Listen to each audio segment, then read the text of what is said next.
muzimbabwe mune vavhangeri vatatu vakaita mukurumbira pamedia, whether mainstream media or social media. Hatisi kuti ndo vavhangeri chete variko, kune vavhangeri vazhinji vatisina kunzwa, vamwe vatisina kuona, vamwe watakatonzwa but vanoita mukurumbira havo pamedia, but vandiri kutaura ndo vakaita mukurumbira pamedia. Kuna evangelist Chiweshe, koita evangelist Marufu, kobva kwaita evangelist Muparinga. Saka evangelist Muparinga ndo vatinavo nazo. Evangelist muri sei? Ndinofara zigo zviri sei? Zviri nani. Meno ndakuonai muchimborwa street preaching. Muda kudzokera here panonzi pachikwangwari. Hatisina kubva yedu kungoti basa raimanikidza but kurodhi nokwatiri, so winning ndo lifestyle yedu semavhangeri. Alright, ndakaona muri ku-UK kama kuti anzi inini ndichibva meno maini ramaiti maigwara kunana kwekwe, asi Mwari akakusimudza yakakwanisa ku-UK. Hai, nyasha dzaMwari. It was just an invitation ye1 month chingonoshumira vhangeri tiriko kuLondon. Alright, makanoona bhora takaenda kuMan U ikawina ndirimo. Kudai akadyiwa murimo mainzwa sei? Nandatobheja kuti airohwe ndiripo. So Mwari paanosimudza marombe kubva muguruva achikagadzika nemachinda, anongomagadzika nemachinda ari marombe here kana kuti anoitwa machinda? Aiwa, pane process yekuti rombe pariri kusimudzwa pane zviri kudonha. So munhu paanosimuka kune mhepo, kune zvine zvichibva pauri, because ukanogara you must be like those vari ipapo. Because ukaramba uri rombe uri pamachinda hazvichaita. Saka pane change ya mindset, character and everything kuti ugare maintain platform iyo. Because inini ndiri kugadzikwa nemachinda but ndinoona nge urombe uchiripo. Aiwa, unozvishanda wega. Pane zvimwe zvaunoona kuti aiwa izvi hazvichaitwa, izvi hazviite, your personal discipline. Aiwa, nice. Nyaya ndanyanya kudetsera evangelist inhau vanenge vachitaura vachiseka vanenge vachiti anzi prophetic cup clash. But Prophet Makandiwa vakapeja $1 million kuti kana pane muprofita anenge akwanisa kuona zviri muhomwe mangu, ndinokwanisa kumupa 1 million. So pane mixed reaction, vamwe vari kutuka, vamwe vari kutsigirana nazvo, vamwe vari kuti tinoenda, vamwe vari kuti hatiende, vamwe vari kuti 1 million, vamwe vari kuti chii. Saka ndamboti no, ndanyanyobvunza maprofita, ndanyanyobvunza ana madzibaba, ndanyanyobvunza n'anga.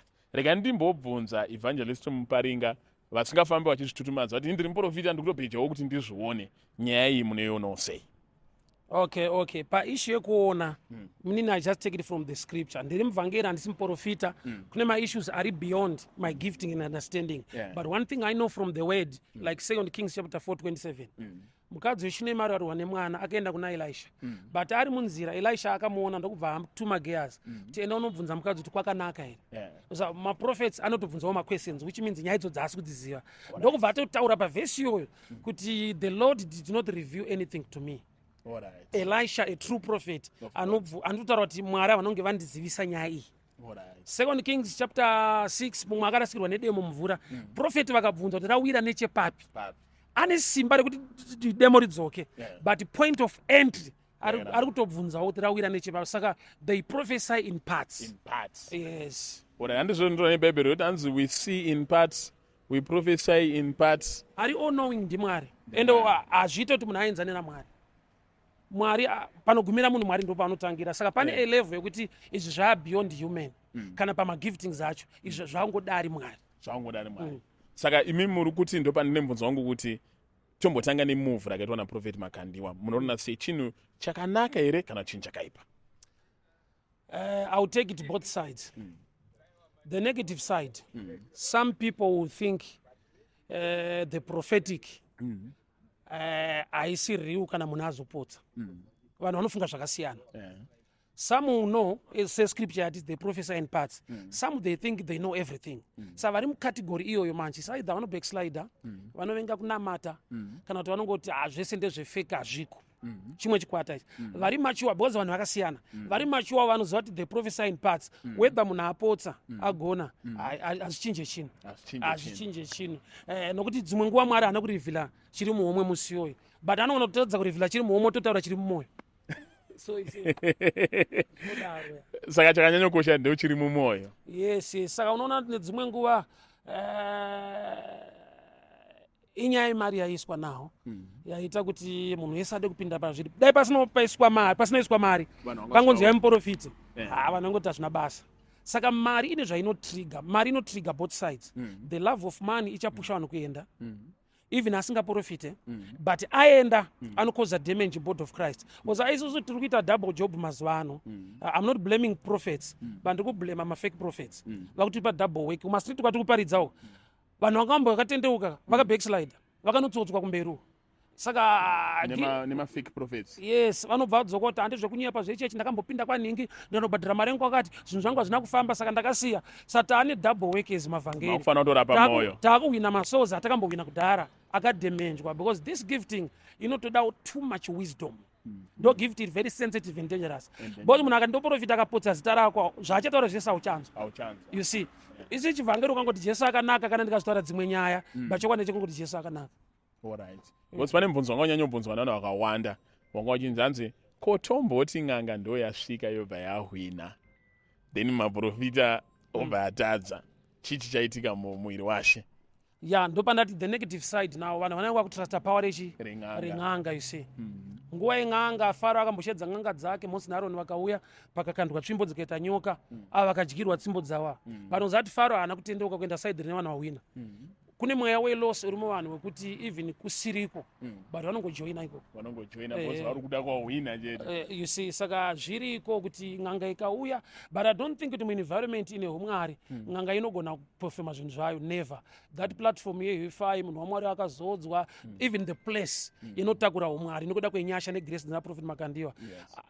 Vanongoparalyze kuita kweng'anga dzacho saka hazvishandi. Hakuna n'anga inomboda kuenda inotoziya. Vanongotsipika. Pamweya seng'anga vanotoziva kuti hakutsikwe.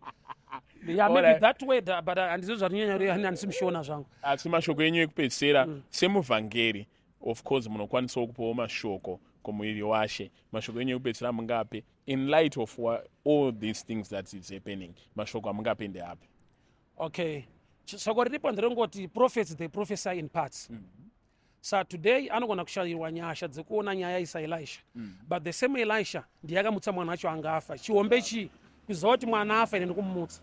Chiombe kumutsa mwana but Mwari havana kumboratidza zvidiki. Saka munhu anogona kutopotsa zvehomwe but achiprofita zvenyika dzese international prophecies. So it's very ndokumwe kuita kwaMwari kwekuti Mwari haanzwisiki. Yes. Unoda kungotenda kuti simba rake ririko ende anogona but ukati ndakunyatsomuziva from ABCD God sometimes will embarrass you to prove that is God even uri wake. You know muprofita Isaiah akamboenda kune murume uyo anga achirwara ndokubva ati kuna mambo put your house in order you're about to die. Akutobuda mupresence yaMambo ndokubva anzi naMwari dzokera unomudza ndawedzera 15. Andikuona kuti ndo first time paona muprofita achiembaraswa nedenga.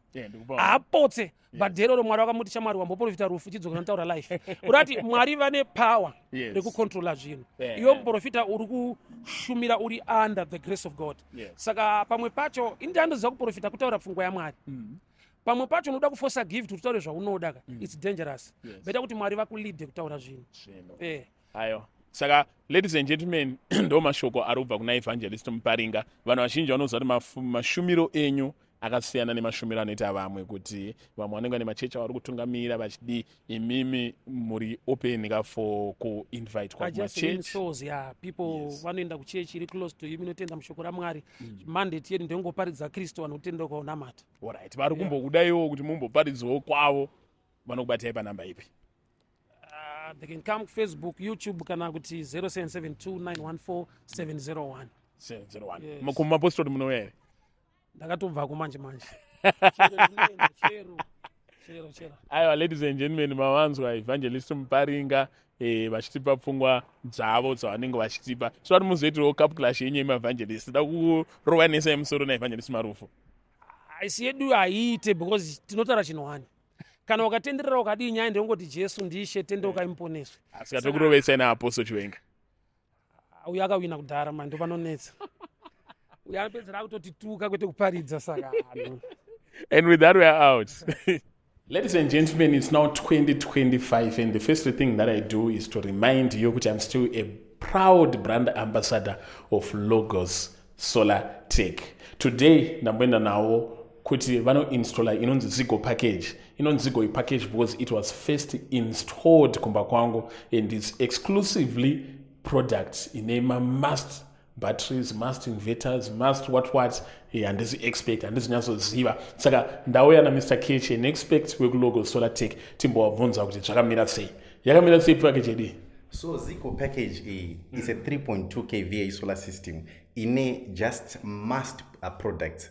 So this package, it powers a 0.5 horsepower bore pump, it powers a class A fridge, power TV, you buy power my lights, energy saver lights up to 15, and then zvimwe zvese zve-entertainment kuchajisa mafoni, ma-laptops, Wi-Fi, zvese zvinenge zvingori ngwengwengwe. Is it affordable because Zigo represent the economic class here?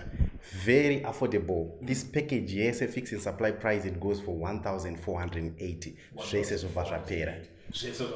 Exactly. Alright, koma package vane mari vanenge vachinzana sei? Kana takuenda pamusoro apa, titakudawo from 5 kVA, 6.2 kVA, of which yedu isusu inotangira pa $2,400 ndo inova iyo ye 5 kVA, and then toenda pamusoro tenge takuitawo ma 10 kilowatt solar systems, of which aya anenge akuitawo ma prices anoendera nekudesignwa kunenge kwaitwa solar system yacho. Alright, then lastly, vanoda zvekutaurirana vema-labor, vema-terms, ma-civil servant nevane ma-customized service vanokubatai here? So kana makuda pakutwa zvema-payment plan facilities or credit facility, with just 1.5 you can have this solar system. What deposit 70% of 1.5, and then the balance we attend in 2 months obva wapedza unakirwa ako nemagetsi ako.